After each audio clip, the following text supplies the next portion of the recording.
everyone. You're watching Eagle News, Washington, D.C. I am Rose Angeles, and here are the stories from this side of the globe. U.S. Defense Secretary James Mattis says there is no need for dramatic U.S. military moves in South China Sea. Iraq's ex-ambassador to the United States, Luqman Faili, calls President Trump's travel ban unfair. Vice President Mike Pence says Democrats should give President Trump's Supreme Court nominee an up or down vote. Plus, a new species of fish named after former U.S. President Barack Obama. Now for the details. U.S. Defense Secretary James Mattis says he does not see any need for dramatic military moves in the South China Sea to contend with China's assertive behavior after a meeting with his Japanese counterpart in Tokyo. Sarah Nachman reports. U.S. Defense Secretary James Mattis on Saturday played down any need for major U.S. military moves in the South China Sea to contend with China's assertive behavior, even as he sharply criticized Beijing for shredding the trust of nations in the region. So at this time, we do not see any need for dramatic military moves at all. He stressed that the focus should be on diplomacy. So what we have to do is exhaust all efforts, diplomatic efforts, to try and resolve this properly, maintaining open lines of communication. And certainly our military stance should be one that reinforces our diplomats in this regard. But there is no need right now at this time for military maneuvers or something like that that would solve something that's best solved by the diplomats. U.S. Secretary of State Rex Tillerson has said in his Senate confirmation hearing that China should not be allowed access to islands it has built in the contested South China Sea. The White House also vowed to defend international territories in the strategic waterway. But how the United States would achieve that has been unclear, including whether it would have a military dimension. China claims most of the South China Sea, while Taiwan, Malaysia, Vietnam, the Philippines, and Brunei claim parts of the waterways that command strategic sea lanes and have rich fishing grounds along with oil and gas deposits. Regarding Iran, Mattis said he was not considering hiking the number of U.S. forces in the Middle East to address the country's misbehavior at this time, but warned that the world would not ignore Iranian activities. We have seen their misconduct, their misbehavior from Lebanon and Syria to Bahrain and to Yemen, and it's got to be addressed at some point. President Donald Trump has vowed a more aggressive policy against Iran, and his administration is warning of concrete action if Iran does not curb its ballistic missile program and continues support in the regional proxy conflicts. Reporting for Eagle News, I am Sarah Nachman, and I am 1 with 25. Thank you, Sarah Nachman. Iraq's former ambassador to the United States, Luqman Faili, calls President Donald Trump's travel ban unfair, but says Iraq has to maintain cooperation with the U.S. in the fight against Islamic State. Ace Ramirez reports. Iraq's former ambassador to the United States, Luqman Faili, said on Friday that President Donald Trump's order to restrict people from 7 Muslim-majority countries, including Iraq, was unfair and could backfire. Being an ordinary Iraqi citizen now, in my opinion, the decision is unfair and it is a wrong message addressed by the new U.S. administration, which will make it lose support of the Iraqi public. It shows that the U.S. administration does not view Iraq as a victim of terrorism, but on the contrary, it views the Iraqi citizen as a terrorist until proven innocent. I see it as a bad message towards us. Faili, who has British citizenship, said he was told that the travel ban would still affect him as a person of Iraqi descent. As an Iraqi citizen, I am affected by the ban restrictions. I have British nationality, which I have acquired after living in the United Kingdom for 20 years. I contacted the U.S. Embassy in Iraq, and to be more accurate, when the decision was issued, and I was informed that regardless of any other nationality which I might have, I am affected by the ban because I am of Iraqi descent. Faley served as Iraq's ambassador to Washington from 2013 until June 2016. I was informed by the U.S. ambassador himself 2 days ago that I am not being banned as a British citizen, but rather as an Iraqi national. The immigration executive order signed by Trump a week ago temporarily halted the U.S. refugee program and imposed a 90-day suspension on people traveling from Iran, Iraq, Libya, Somalia, Sudan, Syria, and Yemen. Trump said the measures would help protect Americans from terrorist attacks. The United States has to know that terrorism and the turmoil in the region will continue even after the liberation of Iraq from Daesh. God willing. Therefore, the need for Iraq as a partner will continue, and the new administration has to know and realize this fact. The U.S. travel curbs had triggered angry reactions from Shiite politicians in Iraq and fueled the arguments of pro-Iranian political factions who seek to bolster Tehran's influence at the expense of Washington. Those who are closest to Iran were insisting that Iraq should retaliate with a ban on U.S. nationals, just like Tehran did the day before. While calling the U.S. order unfair, Faley said Iraq was still a U.S. partner in the fight against terrorism.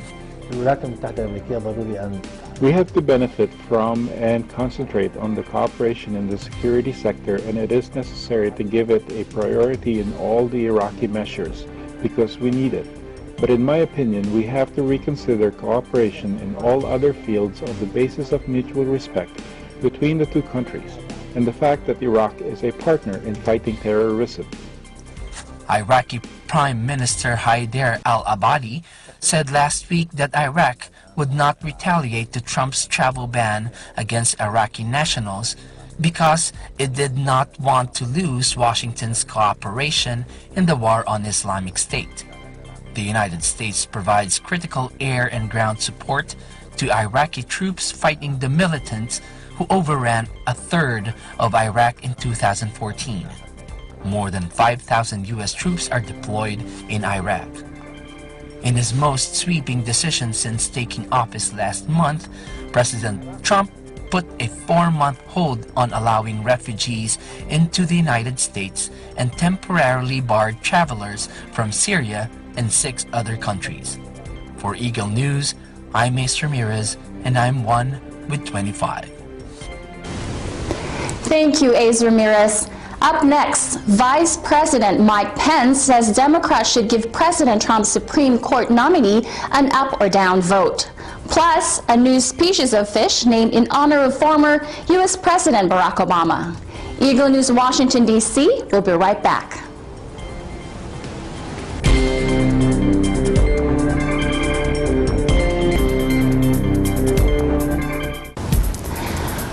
Welcome back. You're watching Eagle News, Washington, D.C.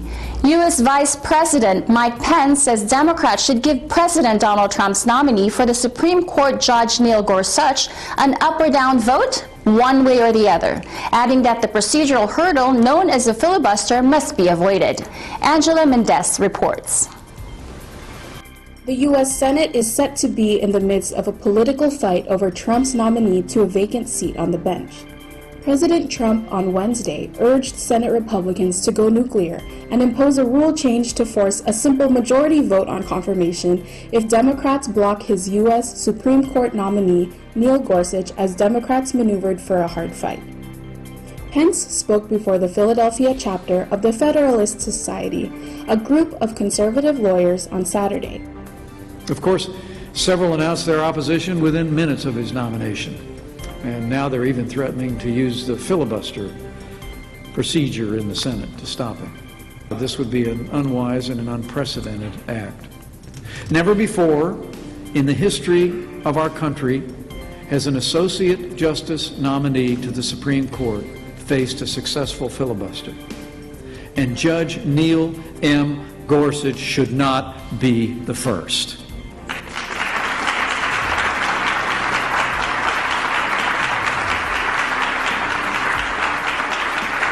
let me say, President Trump and I have full confidence that Judge Gorsuch will be confirmed.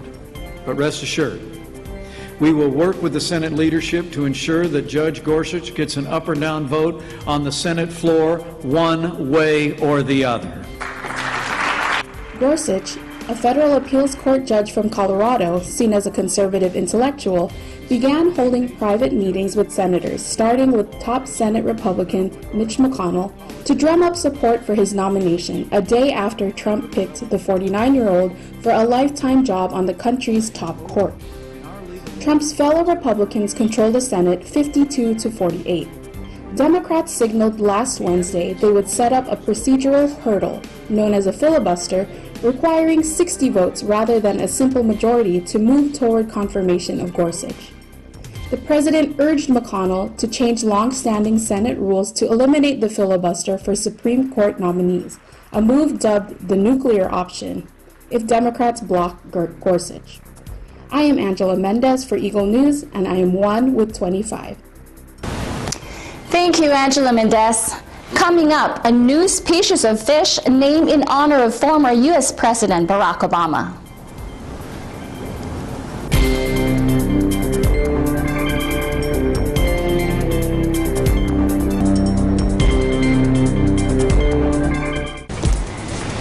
Welcome back. You're watching Eagle News, Washington, D.C. Scientists are hoping that a newly discovered species of fish will symbolize former U.S. President Barack Obama's legacy in championing the preservation of marine life in the Pacific. EBC Hawaii correspondent Charmaine Sirera with more.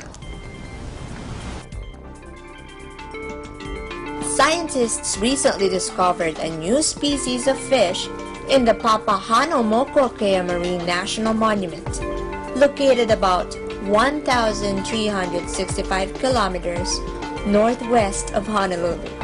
They noticed a distinctive, colorful spot near the tail that bore a striking resemblance to President Barack Obama's campaign logo. This is one of the reasons why they decided to name the species after him.